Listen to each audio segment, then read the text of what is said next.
Welcome to Passion Inspires. Join us as we explore the world of marketing and design and share insights and stories that spark inspiration and drive meaningful change.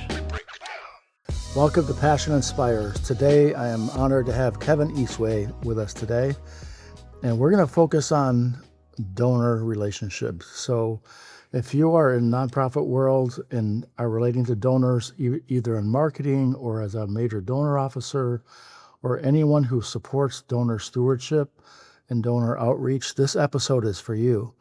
And I'm super excited because Kevin knows what the heck he's talking about. Learned a lot over the years. Yeah, for over 21 years, you worked with Young Life. That's correct, yep.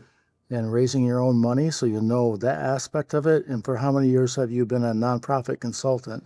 For 5 years now, I've been a nonprofit consultant. Yep. 26 years. Yeah.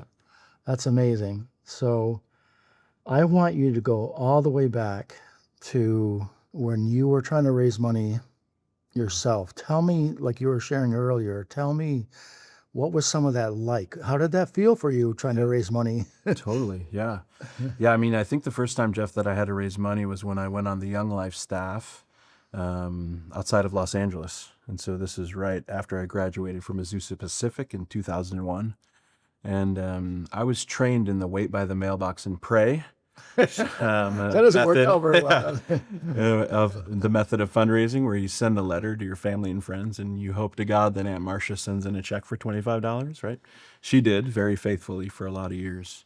But that was kind of the training I received early on. And that was the way that a lot of people were raising money, right? It was through mailers, it was through events and things like that. And it worked out okay, right? Fortunately, at that point in my career, I didn't have to raise a lot of money, but there was always something in me that didn't feel right about that approach, right?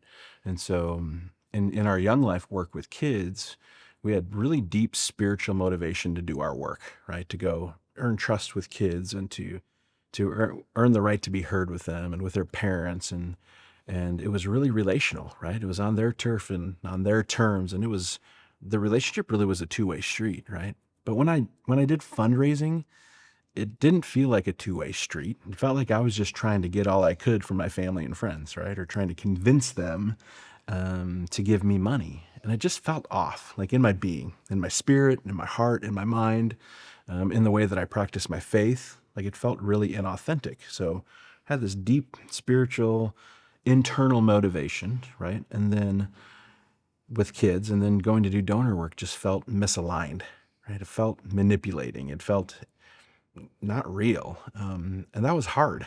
That was really hard on me.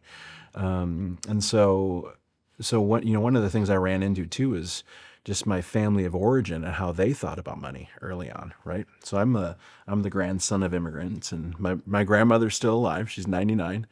And she told me for years, like, Kevin, when are you going to get a real job and stop begging for money? And I really took that to heart. I love my grandmother, right? And so How did that feel for you? I mean, what did that... It was painful, frankly. It was painful because I knew that what I was doing was real work, right? But it wasn't work in the way that she and my family had defined it, right? Like I was the first person to go to college, get a master's degree, get a doctoral degree in my family. And so work meant you worked with your back and your hands, like my awesome uncles and my dad, right? And so it hurt because she didn't really see my work as work, right? Now, years later, when she understood that I was like a pastor, I went from like the black sheep to the favorite sheep of my 28 cousins. I don't know. It balanced out over a quarter century, right? But it was painful, right? Because I was like, oh, but Grandma, I did feel like I was begging for money because I didn't know any other way. And that's why it felt off inside of me, right? And with letter writing or events, it really is a one-way street where you're just treating donors like ATM machines, right? Where you're just trying to take something from them. And so early on, it just didn't settle well in me, but I didn't know how to do it any differently. So how many years was that going on? This unsettled, this yucky feeling? Yeah, probably the first 3 or 4 years. So after I was in the Los Angeles area for a couple of years, I moved to Sacramento and had a mentor named Randy Jackson, who actually was just through town this week. He and his wife Colleen had breakfast at our house together. And Randy taught me, he said, Kevin, the work that you're doing with kids translates really well to the work that you can do with adults and with donors if you choose it. And so I started learning about that. For donors. Yeah. It's like, how does that work? How does that work, right? Yeah. And so the things that we did with kids, build trust with them, be curious about their lives, share life with them, right? We didn't, just do work with kids so that we could get something from them. We knew we had something to give them, right? And so I started learning in donor work that I had things to offer as well. Quick little story. I was meeting with a guy at the Lebu coffee shop in Sacramento. This is probably 20 years ago now. And this guy was really wealthy, right? And he had come to faith through Young Life in the 70s and could have wrote my area budget with like one swoop of the check pen, right? And so we're talking, and I felt a little nervous going in to talk with him, which was really rare for me because I love being around people. But I had this sense in me, maybe it was from God, that it was like, hey, Kevin, you have so much more to offer him than he has to offer you. That thought came to your mind. That thought came to my mind as I'm Probably waiting. said, like, what? I'm like, prove it. I'm like, well, let's see. I'm like a 22-year-old kid, making $16K a year as a nonprofit Young Life area director, right? And this guy was worth $400 million. And so I went into that meeting with him, and we're just talking and kind of sharing stories, right? Sharing life. And we hadn't even got to the Young Life part yet. And we were talking about one of his family members, I'm pretty sure it was his niece, who had moved to Hollywood and was struggling to find community and just find her footing down there. And I told him, I said, hey, we know some people down there. We'd love to put her in touch with our friends, and maybe they can invite her to church or have her over for dinner or something like that. And this fellow leaned across the table and he said, Kevin, you would do that for me? And I was kind of surprised that he said it that way, right? Yeah. Because I was like, yeah, that's pretty easy. Like, I can't give you any money or anything, but I could give you my relationships, right? And Jeff, that's when I started learning that I had things to offer the donor relationship too, right? That instead of just making withdrawals from people like this guy, I could actually make deposits into their lives, right? And that I had a plenty to offer too. And so this concept of mutual plenty started taking root in my life and in my faith, and the way that I started aligning my fundraising practice more with my faith. And so there's a really cool part in the Bible in Corinthians where the Apostle Paul is collecting the collection from the church in Corinth for the church in Jerusalem. And they had committed to give, but they hadn't clicked on the dang giving link yet, And so he's doing some follow-up. Paul was working behind He's the like, scenes. come on, Update man, the link. click on it, bro. We'll get you the receipt and everything, But they hadn't given yet. And so he's following up with them. Yeah. And he says to them, he goes, and your need will supply their need, and their need will supply your need. The goal is equity. And when I came across that, and coupled with that experience that I had with this gentleman in that coffee shop, I realized that I had so much to offer the donor relationship too, and that I wasn't just there to get something from them, but there was a potential that I could give something to them, something that their life was lacking, right? Something that their spirit was lacking, or put them in a place where they could see like our ministry and our mission at work in a new way. And so that's when things started shifting for me, was that meeting in that coffee shop. And Wow. when I started understanding, like, I had things to offer too. So when I go into a donor meeting now, or when I train people in donor development or walk with CEOs, executive directors, development directors, I have them ask that question every time they go into a donor meeting. Yeah. Say, hey, think about what your mutual plenty is and be ready to offer them something, right? They think that you're coming into this meeting for one thing, and it's to get money from them. Mm-hmm. Surprise them with your care. Surprise them with your curiosity, right? Surprise them with offering some things that can make their lives better too, right? And so that's when things really started to shift for me. It was a journey though. Like, it really was a journey because, the fear of fundraising found its home in my body in a lot of ways, right? I coached a guy in Minnesota one time. He called it the 10,000-pound phone. He goes, this all sounds great, Kevin, but I just have such a hard time getting the phone from my desk to my ear, right? Because there is a lot of fear in fundraising, right? Yeah, for sure. And so it took me quite a while to kind of work through some of that. And And I still, even though I'm a consultant now and help nonprofits do this type of work, I'm on a school board and a local Young Life committee and help raise money for our football, our youth football program too. And so I'm raising money as a volunteer in 3 places right now. And I still get a little nervous sometimes, right? Wow. But it's shaping me and it's forming me and it's helping me understand that fundraising isn't just about money. It's actually about storytelling, right? And you know this so well, and the work you do, right? Telling a great story and giving a vision is really important, right? But the best stories, Jeff, always end in an invitation to participate. And when I fundraise and when I encourage my clients to fundraise in that way, you go, help that donor figure out what their role is in this work and how their life will be different because they're more deeply involved with you. Mm-hmm. And when we do that in our donor work, things start to feel more authentic. It works a lot better than waiting by the mailbox and praying, right? When you can go from a transactional mindset of fundraising towards a more transformational one, where you're not just giving and taking, right? Or buying something at an auction to get a tax write-off, right? Yeah. But like you're moving relationally towards lives being changed. And not only in your community in whatever population your nonprofit serves, right?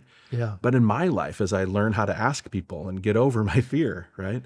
In their lives, as they learn how to maybe relate to their money more rightly, right? Or learn how to be more generous or figure out what their role is in our work. And so as we move from transaction to transformation, I mean, I think it's a really vital trend that we've got to keep, filling in fundraising. There's so many different dimensions that I want to talk about in this whole arena. Mm-hmm. I don't want to forget to talk about our perspective on storytelling, because I feel like when Joel and I tell a story of a nonprofit, and obviously so many times we can create a video, and that's the best media to bring to someone's heart, so that they can really truly understand the impact that nonprofit has on someone's life by showing the journey of that client or that homeless family. And so the goal is to bring that client from their world into the world of that homeless family, so that we build a bridge, and then that emotional bridge of, wow, my gift impacts this family, and that's a reward in my heart. Yeah. Like Jesus said, more blessed to give than to receive, but then the blessing of giving is now understood, right? Because the story is told in a powerful way. Yeah, that's awesome. So that's where we find, like, that's the way we can give to a donor. Yeah. Is to present that story properly. Yep. I love that. So that's my perspective, my world, but what you have touched on so many different things, and each of these could be talked about in a little bit more depth. And one question I have that I'd like to see a little bit more explanation on, you mentioned earlier about listening.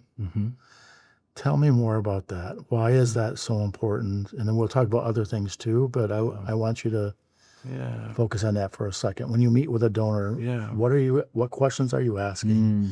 Good question. What are you trying to learn from them? I think that's a great question. I think there's a couple different things when I meet with a donor and why listening is really important. A lot of times they want to get right into the meat of why we're meeting. Well, tell me what's going on with your organization and what can I do to help, right? And I like to pump the brakes there and say, oh, we'll get to that in a little bit. Tell me a little bit more about, and then I don't ask about the weather, but I ask about their kids or their grandkids, or I get curious about their very lives, right?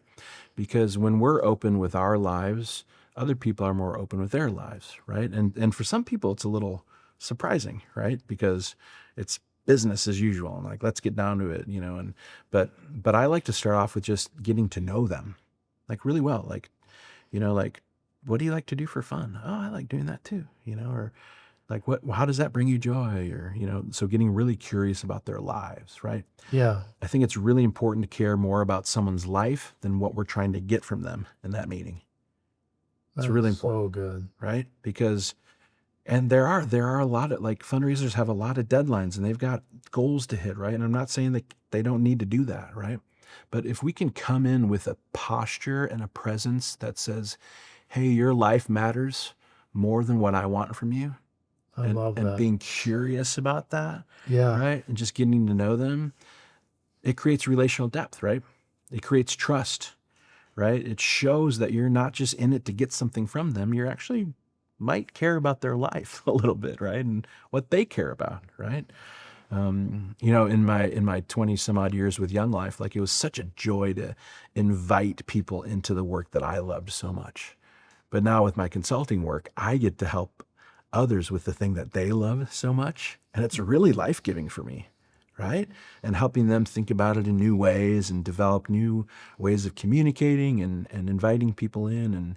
And that's where that mutual plenty goes. But it starts with curiosity, right? It starts with learning to really care about a donor and their life and their humanity and not just getting all that we can from them. So and then really listening to them, and not like in a tokenistic kind of way. The donors know that you've listened when you revisit those things in the next meeting with them.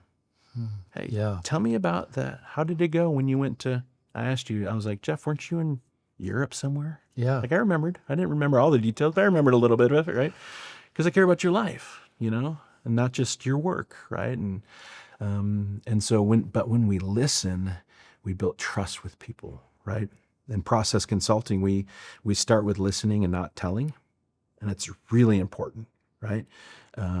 We don't do for, we do with in a lot of ways, right? And so, and that approach to donors is really key too, right? Like we get caught in the cycle of just telling them what we're doing, giving them the information, giving them the vision, and they're rolling it, right? But if we can start with listening, then our telling becomes much more robust, and we can make our telling more personal, right?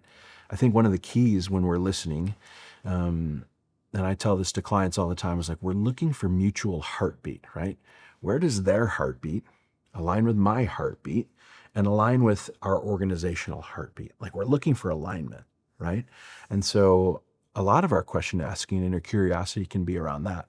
Well, tell me more. Why you've given to this organization for the last 10 years? I'm brand new at this job, but tell me why you care. I love that. What makes your heart beat about this? Yeah. And then they say, well, my son was an addict and he went through this program and now we give, and, I have a client downtown, that it means a lot to me what they do because my grandfather was the recipient of their services in the 60s. Yeah. Right? Yeah. And so we look for mutual heartbeat, and we can't do that, Jeff, by telling. We can only look for mutual heartbeat by listening and having really good questions, right? I was just doing a training for a client yesterday, and we're talking about humble consulting and process consulting as they go into schools. And I told them, I was like, the best tool in your toolkit is the next honest question. It's the best tool you can have as a consultant and as a fundraiser. Ask them the next honest question.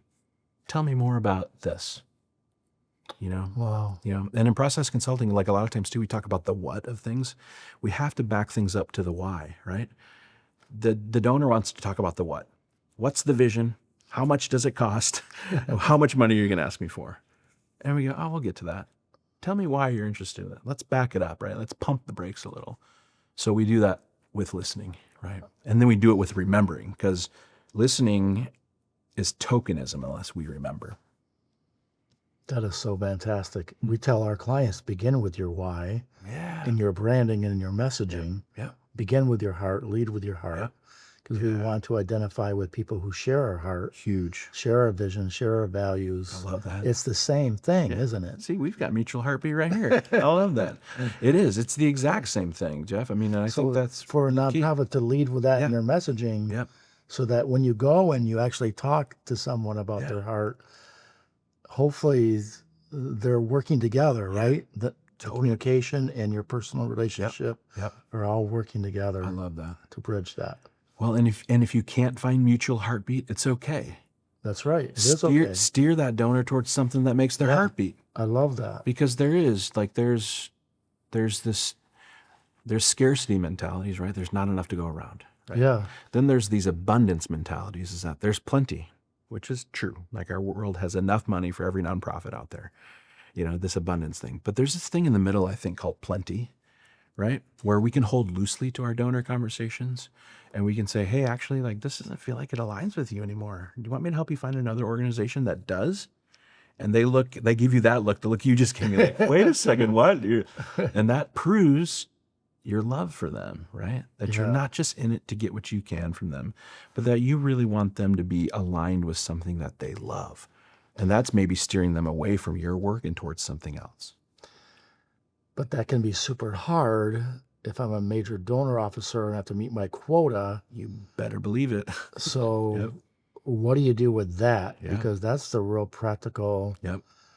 It's almost like, in my mind, you have to go back to the executive director, executive leadership, and board and win them over on what you're talking about. Yeah. So that they can allow their. Yeah. There's some dissonance there, isn't it? It doesn't feel right from a practical, strategic standpoint. But I think when we hold our donors loosely and when we care for them deeply and we say, well, maybe you should go give to this thing, they still usually end up giving to us. Okay. Because they go, oh, this person isn't just in it to get something from me. Yeah. Like I've said that to lots of people, Jeff. None of them stopped giving. Wow. But it was it was an approach, right? I think if I could sum up all of my work and my doctoral work around, this practical spirituality of fundraising, is the heart set and the mindset of the fundraiser matters the most, right? If you can hold loosely to things, if you can see them as a human and not as just a bank account, right? And you can say things that like other fundraisers aren't saying to them, it develops trust big time, right? And usually that trust leads to a deeper relationship. Trust. It's the foundation for all healthy relationships, whether in a family, in business, in donor engagement. That is the foundation, isn't it? It totally is. Yeah, and it takes time. It takes time to build, right? It takes time to get to know people and for them to trust you, right? Because when a donor development officer calls or a major gift officer, they know why you're calling. Yeah, for sure. This person wants money from me, right? I mean, it's in their job title. It's in their email signature, right? And so it is. So I have a question. Yeah. So interestingly enough, one of my clients, one of their major donor officers, was kind of going the other way, where they were having a hard time making the ask because he felt like it was offensive almost. Why can we celebrate making the ask?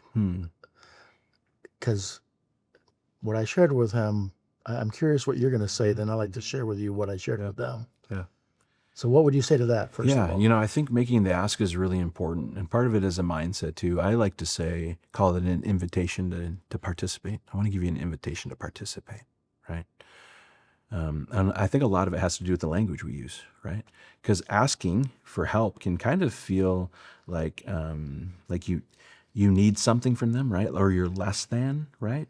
And so I like to use language around, we're going to invite you to participate in a financial way, right? Yeah. And it can, I think a lot of times when asking feels offensive, it's usually something internal in us that's keeping us from doing that, right? Because I am doing this person a favor by asking them to give, by inviting them to participate, because I'm convinced that their life is going to be better if they're involved in what we do, right? And so one of the key anchors, I think, in my fundraising work is the hope of spiritual formation, or just formation in general, that it would form them, right? And so I do them a disservice if I don't ask them to give, right? Because they don't have the opportunity to see what I see every day.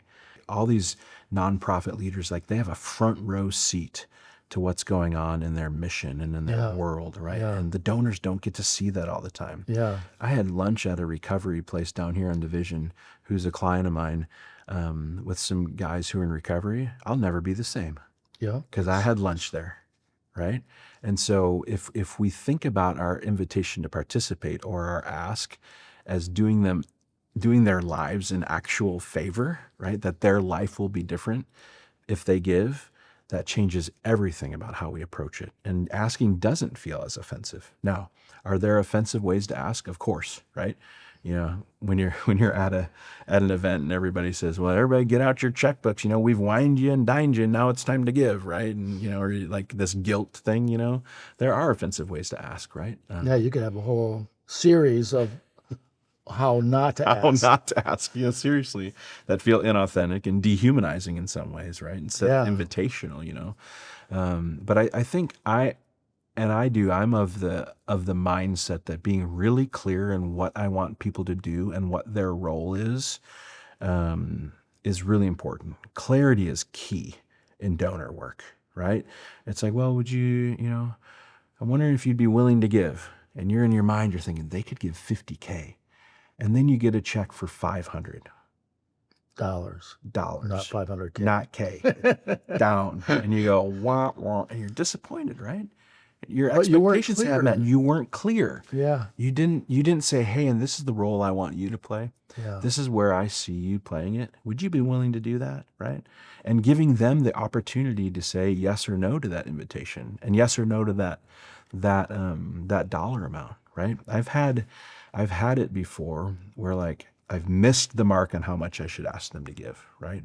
Where, you know, a friend sold a business, and I don't know if he sold his business for $5,000 or, you know, $500,000. No idea, right? So I go in and I ask him, I say that to him, and I ask him for $50K, and he goes, well, I didn't sell it for $500,000, right? And then here's another key piece too, is like not to take it so seriously. So I started making jokes like, well, you strike me as the kind of guy who might have $1 million buried in the backyard, you know, like, and so don't take it too seriously too, right? But I was really clear on what I thought his role should be. And then when it wasn't that, we just talked about it in a new way. Whether it's less or more. Whether it's less or more. I have had people, Jeff, say, oh, Kevin, you should have asked for more. And I say, how about now? And they're like, how about later? Right? That's happened 3 or 4 times. But I've never had someone be offended because I asked for too much money. I've been off just based on, you know, what I know about them, right? But I think being really clear and having clarity in what you want them to do, what role you want them to play, what you're inviting them into financially, and then just waiting for the answer. I think that's the hardest part in fundraising, is when you are clear with your ask and you don't do it in an offensive way, but you do it in a way that's really invitational and humanizing and caring, is to let them answer then. I coached a woman in Indianapolis, this is years ago. She was like, Kevin, I just start making excuses in my head like right away, and I want to, oh, did I offend you? Did I ask for too much? Did I ask for too little? Right? And a lot of times in fundraising, you know, we have these wolves in our heads, right, that get in the way of us doing a good job in the invitation. So I told her, I was like, I want you to count to 8 Mississippi before you say anything, right? Or 800 Mississippi. Yeah. Count to 8 Mississippi before you say anything after you are very clear in your ask, right? Those seconds seems like minutes. Well, don't they? She was like, Kevin, I never got past 4 Mississippi, but it was the longest 4 seconds of my life, right? And it's true, because we are being vulnerable when we ask, right? That's a great insight, You know? though. Yeah. To wait. Just wait. Let them answer, right? Yeah. Let them answer. So in terms of asking, you know, back to your question there, Jeff, is like, I think there are ways to ask that are offensive, for sure. But there are ways that aren't as well. And if we can lean towards those, a little more invitational, a little more caring, a little more fun, like not taking it so seriously. Oh, that's a good insight, too. Yeah, you know, just, they're humans. Let just it be like a us. Conversation. Yeah. And then that's where the mutual plenty thinking come in, right? Where, well, if that number doesn't work, is there another number on this giving plan that might work for you, or that's more appropriate, right? And they look at it and they go, yeah, that one fits me and my family a little better. You say, great. Thank you, right? Yeah. Yep. Wow. It's always hard, because I'm running my own business. Mm-hmm.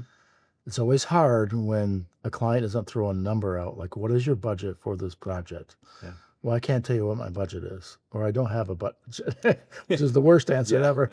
Yeah. But it's like, who's going to put the number out first, right? That's always sometimes a game when you're in sales, but I feel like with donor relationships too. Yeah, it's very It's similar.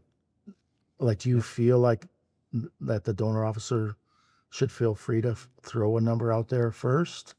I Is think that so. okay? Yeah, I think so. Okay. I think we usually get disappointed when we're not clear with donors. Where we invite them to an event and they pay $200 for, they give a $200 check that barely covers their dinner, right, Yeah. at the event. And we go, oh, man, we know that their capacity was so much more. And so, but they didn't know what your expectations were. They didn't know what your hope was, not only for their lives, right, but for the role that you want them to play in your organization, right? And so being really clear on that, I think, is really helpful, and it helps thwart some disappointment, right? Yeah. And there are tools, like you have to be really, and you have to know someone in order to have an appropriate range, of what to ask them for, right? So how do you learn that? That's tough. There are some tools out there that can help, like Wealth Engine, and there's some stuff that's public record, right? But a lot of it's just getting to know someone and paying attention to them. And it's not an exact science by any means, right? So, I mean, you can look at a bunch of different factors in their lives and you can make a decent guess, right? One of the stats I've heard is that if someone gives a gift unsolicited, right, like through a mailer or through an event, their capacity usually is 10x that, right? So if someone just here's a $500 check and you didn't really ask them, they could probably pretty easily give 5,000, right? Now, obviously, as that scales up, it's 100,000 doesn't equal whatever, right? So that's a little different, right? Doesn't equal a Right. billion, But they're also testing you, aren't they? As far as how are you going to steward that relationship yeah, when they give a 500. totally. My wife and I did a test during COVID by giving to new nonprofits we hadn't given to before, just to see who would respond. Yeah. How did it go? Not great. One out of the three did well. The other two did not. Yeah. And then We you barely got a response. Yeah. Maybe something in the mail 6 Yep. weeks later. Yeah, and then you feel just like you don't have a role in that organization, right? And that you're just another check or another number, Yep. right? What the third one that responded, how did they do? They sent a thank you and a phone call. Yeah. Cool. Thank you for this first gift. And that simple thing, I know it sounds so obvious and simple, but it made the difference for us. Totally. Well, and it's in a lot of the nonprofits I work with now, they have capacity issues, right? It's like one person in the development department, or there's not a development department, and it's the executive director doing those things. And so a lot of times they just don't have the capacity to do a lot of this. And that's the work I love doing, is helping them kind of right size some of that stuff so that they can have more capacity to lead, right? But it's when you just feel like they took something from you, you go, well, maybe I won't give to them again. Yeah. Well, and we encourage our clients with a limited capacity, get volunteers involved. Yeah.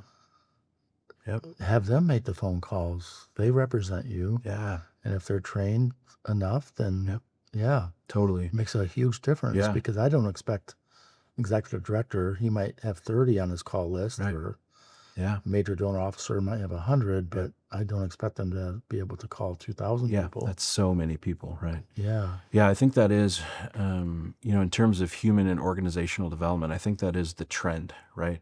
Where like executive directors, CEOs of nonprofits, development directors, like capacity, they're tired, they're lonely, and they're under-resourced. Like those are the three big things we run into with our clients. And so I think there really is a trend, Jeff, that we need to pay big time attention to in nonprofits, where we have to give, whether it's boards, right, or volunteer teams, or people whose are closely connected to our work, right, where we have to give them a voice in our donor work, right, and then, but not in a tokenistic kind of like, hey, remember that survey they took and they didn't really listen to us, right, but give them a seat at the table in our donor work, right, and then. And we can't just say, hey, we need your help raising money and think that they're going to do it, right? Because they won't, because they're not equipped, or they don't know how, or they're unsure how to say it, right? Or they don't even know.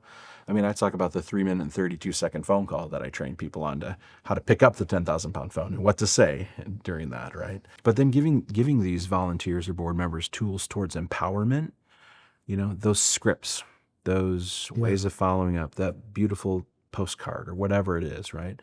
so that they can co-create and co-own the future of that organization together. That's good. Because when it comes down to just the CEO or the ED or the development director doing it, there's only so much they can do. Yeah. There's only so much they can do.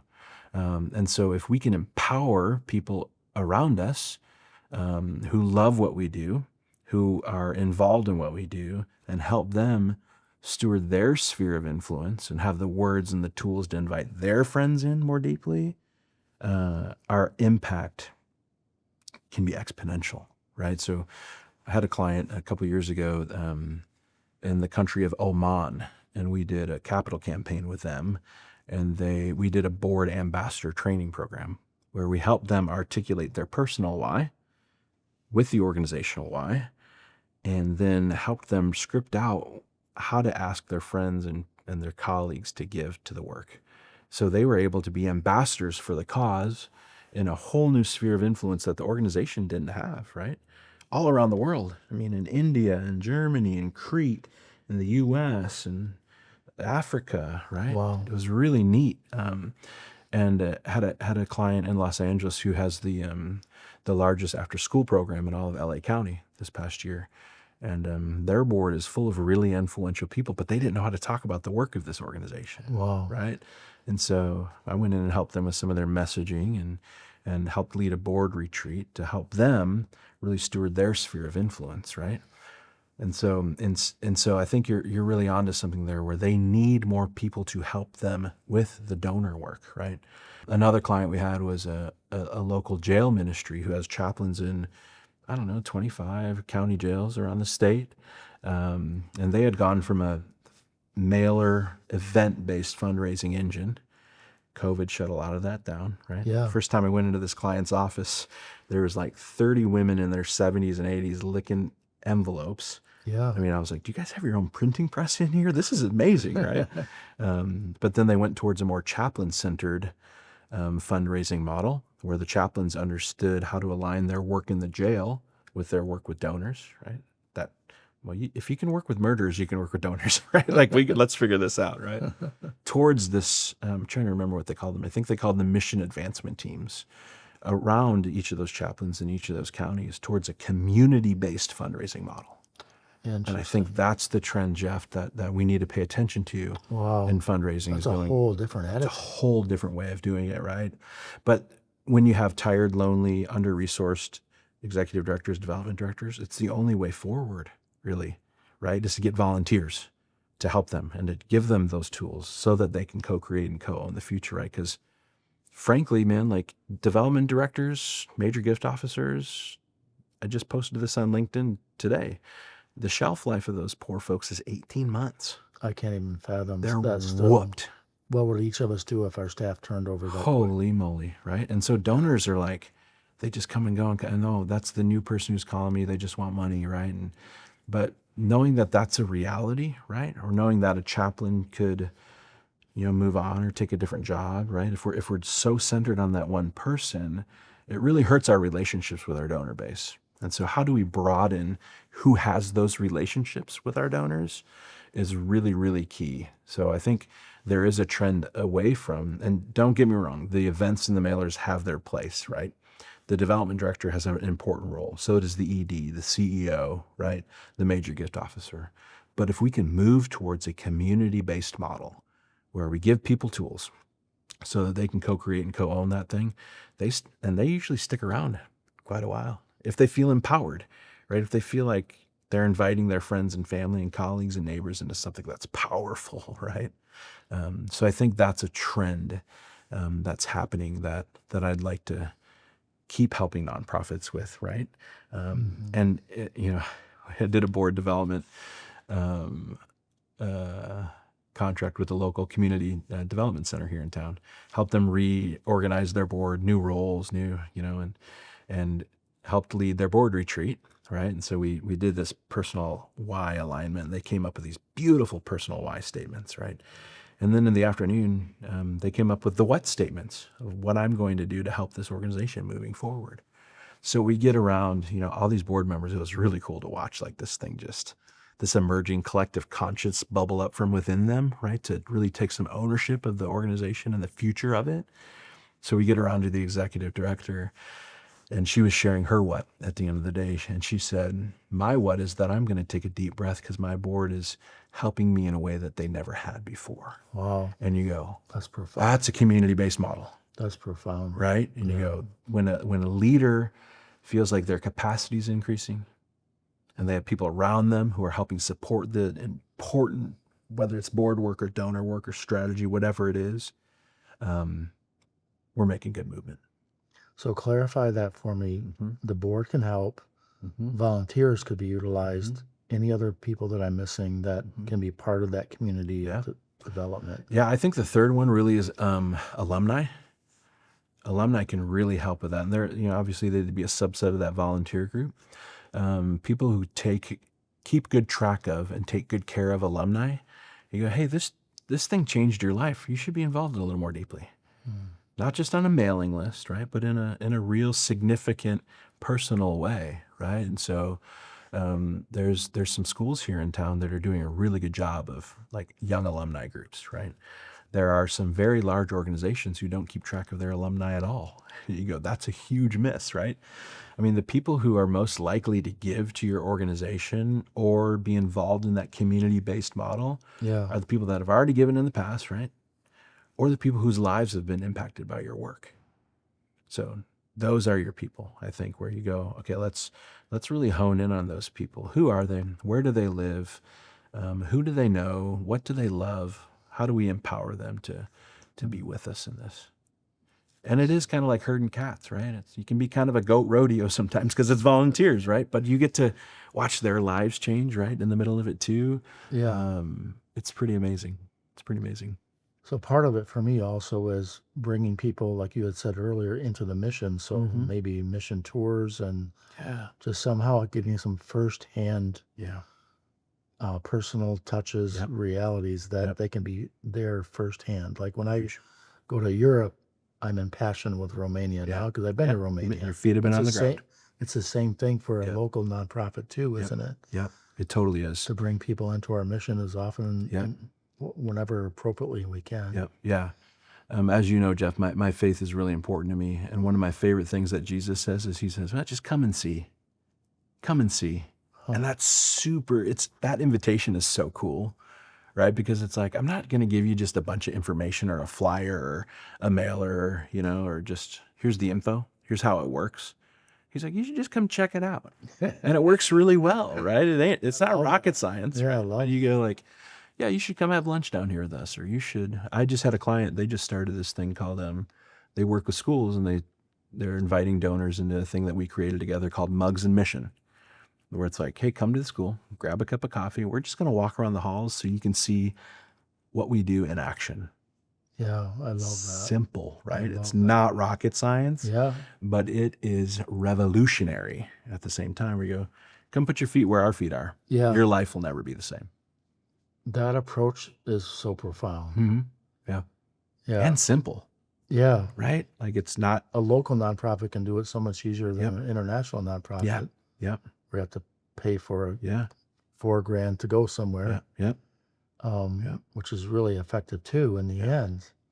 Well, and then with those international ones, you ask the question, well, how can we bring the story to them? Yeah. Is there a person in Romania, per your example, right, that could come here and meet some people who give, right? And have a conversation and share a meal and be curious together, right? And as we watch the lives intertwine with each other, everyone's changed. Everyone's changed. So that's what we did when I went to Kenya. Yeah. Because my wife and I were there with two other couples, and we met the people who are ministering in the Kibera slums, one of the largest slums in Africa. Wow. But what we fell in love with were the staff, and saw their dedication, their love for the Lord, and their love for these children.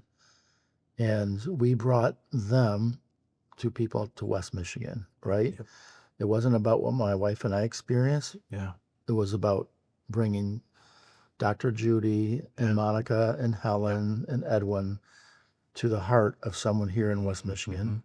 Yep. And when they did their fundraising event this summer, they exceeded their goal. They had a goal of $70,000 and they made about $116,000. Wow. But it's because of that. Yeah. To your point, if we can't fly them out there, Yep. bring the partner to them. Yep. Yeah. And there's so, So they're building a true sense of well, relationship. it's friendship, Yeah. right? And so I talk about this in the Yeah. path. Talk to me about your book. Yeah. So the little blue one is called Faithful Friendship: Fundraising from the Heart. So it's it's out of my doctoral work in practical theology at Western Seminary. But the big thing I ask is, what if we could move into the more familiar territory of community and spiritual formation instead of commerce and commodification? Wow. Like, could this be formational? Could this be ministry? Could this, instead of just, commerce and commodification, like I see that person and I see dollar signs. And so that is my take and kind of a biblical way of thinking about it. And then this is a fundraising planner. It's called The Path to Faithful Friendship. And that's what that's what sparked my my comment just a second ago, is this is a year-long fundraising planner that talks about the 4 seasons of stewardship, I call it, and then also the path to faithful friendship. And so what you were trying to find it in here's the path to faithful friendship. So from donor to partner to supporter to faithful friend, right? And as I was listening to you talk, Jeff, I go, oh, that's that donor journey, right? Where, a lot of people just stay as donors, right? They just give money and they don't hear from us. And we can't be all things to all people, right? If you've got 2,000 people on your mailing list, some people are just going to stay donors, right? But as we go from donor to partner to supporter to faithful friend, the mutual plenty is increasing, right? And so you go, how do you bring someone along that continuum of being more deeply involved with you, more deeply involved with your work? How do you get them to like that next level, right? And it's not like small donor, mid donor, large donor, major donor, right? That's a different way. That's just dollar signs, right? Right. But That's how do you, really important distinction. yeah, and not that we have to think about the money, don't get me wrong, right?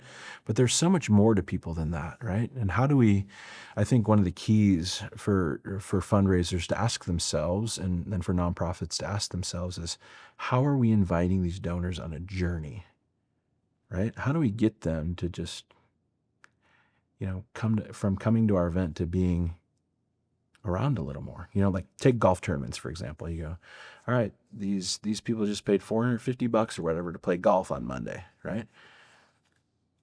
What if we did like a monthly giving drive afterwards? Because most of those people could probably give $45 a month. They spend that much on golf balls every week, right? And so you go like, how can we bring them along on this journey, right? And instead of saying, hey, thanks for coming to our golf tournament, when we run out of money, we'll come back, right? Or we'll see you next year. How do we invite them into more meaning making with us? How do we give them a role towards, this faithful friendship model where we go, oh, like some of these people are actually our friends now. I love that. So. Yeah, I've shared with some of our clients, we have to stop using the term donor. Stop it. Just don't look at them as a donor. Look at them as a person. And for international needs, one of the very first questions I asked Jeff Johnson was, tell me about your donors. And he said, Jeff, we have very loyal donors, 20 years, 30 years. And the reason is because they have been seeing the partners work firsthand. They have it burning in their soul, and it's never going to leave their soul, right? Those are faithful friends. That's exactly what you're talking about. Those are faithful friends. And that's our goal, isn't it? I mean, I literally am really tired in meetings of using that term. Yeah. Because after a while, it's like, come on, we have to have a whole different mindset, a whole different lens.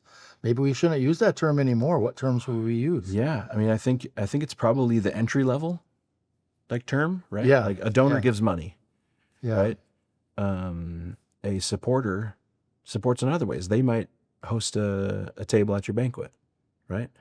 A partner, introduces you to their friends, right? A faithful friend is with you for a long time. Yes. Right. So there's this growth in their relationship to the organization, to the fundraiser, and in their relationships with the people that they love and care for, right? Yeah. And when we get to that faithful friendship part, I think it's really important, right?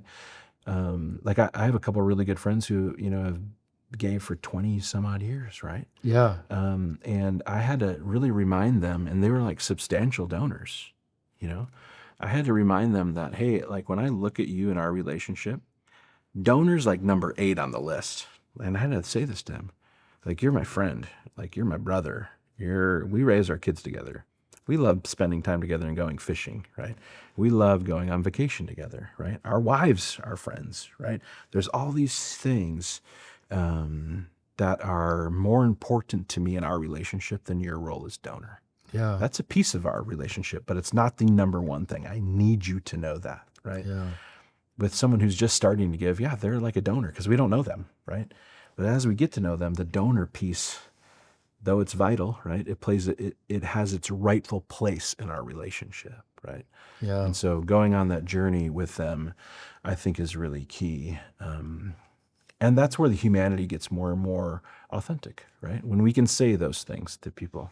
I was just in a training with a client earlier this week, and he was like, yeah, I told this guy that this was never going to be about money, and I would, but now I need to ask him for money. Well, you shouldn't have said that to begin first with. of all, right? But he's just trying to be really authentic, right? Yeah. And he named all these things that he was afraid of in the relationship, right? Yeah. And this guy's a world-class leader, right? But we all take some fear into our fundraising because we want to be authentic. We want people to know that we're not just in it to get something from them, right? And so I encouraged him. I said, all the things that you said in this group here, what if you could say those fears or those desires to that donor? What do you think would happen? I think that would be fantastic. Right? And he goes, Just be honest. that'd be kind of scary, but I think it'd probably go pretty well. Yeah. I want to encourage you to say all those things you said to us here. That's smart. To that donor, because that deepens trust to bring us full circle to the beginning, right? Be honest. That's how I'm feeling. I remember saying that I didn't want this to be about money, and I still don't, right? And I know that like you really care about this, and I'm afraid that this is going to hurt our relationship, and I don't want it to. Oh. I want it to deepen trust, not hurt trust. Can we talk about that a little more? Like how does that land with you, right? And there's that curiosity listening piece too, right? But I think that I'm hoping he's going to have the courage. I think he will, to go have that conversation. And I don't know the future, right? But I'm guessing that that's probably going to deepen their relationship instead of hurt it. I would totally agree. Right? It has that tendency to go that way. I'll never forget driving to Panera Bread on a Saturday morning to do some work. And I saw hundreds of women in a parking lot at Rivertown Parkway. And I thought, what is going on?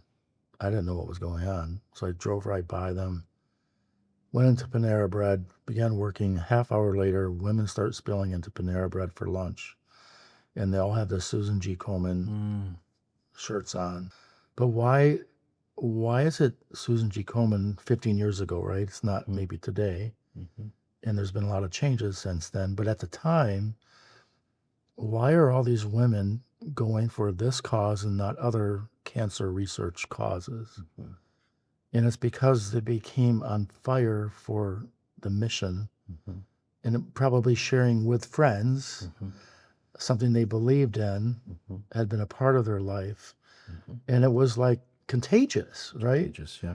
And it was more than, it didn't really matter whatever money they gave, because I know they were giving money. But it was more about their excitement about being a part of their mission. And that's that deeper level of brand ambassador.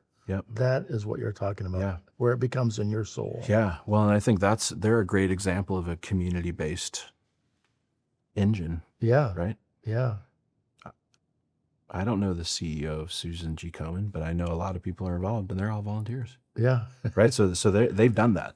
Yeah. And they've really capitalized on the color pink too. I know. To own a color, that's pretty tough. MLB, bats, right, or pink, right? I mail my books in pink envelopes so that they stand out in the mail. But like, we know who they are, right? And I think they've probably, if we were to dig into that they gave these women a voice, right? Absolutely. Because they all, a lot of people's lives have been touched by breast cancer, right? They gave them tools to empower them, right? And now they've got this co-created, co-owned future that is really beautiful and community-based. Yeah. And it's very powerful. Very powerful. right? Yeah. So, and Susan G. Komen figured out how to give those people a significant role in the work, and now they know how to talk about it, and they know how to invite others into it, right? In a really, really beautiful and powerful way. Yep. Yeah, I don't think they were totally leaning in on a major gift officer at that point. Probably not. Yeah, probably not. He was relieved, or she. Yeah. Well, Kevin, thank you so much. Is there Yeah, anything else before we close? No, what a gift, man. I just want to, I think, maybe encourage fundraisers that if they feel alone, find somebody who can help you, right? And if you feel under-resourced, find somebody who can help you. Reach out to you. But they can feel free to reach out to me. I know you'll encourage them. Yeah, Sure. yeah. I mean, my approach to consulting is with, not for, right? It is listening, not telling. And so I didn't really want to get into the consulting work because there's a lot of blame in it, right? Where they go, like the consultant says, well, the client didn't do what I told them to do, right? Or the consultant didn't listen to me, right? And so I wasn't interested in that type of work. And so in process consulting, I really love what we do when we lead with listening, and we don't have boilerplate solutions, right? Our clients are the experts in their context and in their setting. But the thing that we're really good at is being with people and guiding them through whatever it is they're facing, right? And so, like, I don't bring boilerplate solutions. I don't check my expertise or experience at the door. I bring my full self into the work, right? But creating the space, creating the brave container to pull things out of people's hearts and heads and get it on paper towards a plan is one of my greatest joys. Wow. So I love helping people think about how just to get some clarity in the fog so that they can have a more focused future. And that's what my business, the Acuity Lab, does. And so, but I want to encourage people, if they feel alone, just go find somebody. There are people out there who can help and be with you in it. So that's so great. Thank you, Kevin, for joining me today. Thanks, Jeff. What a gift. Thank you.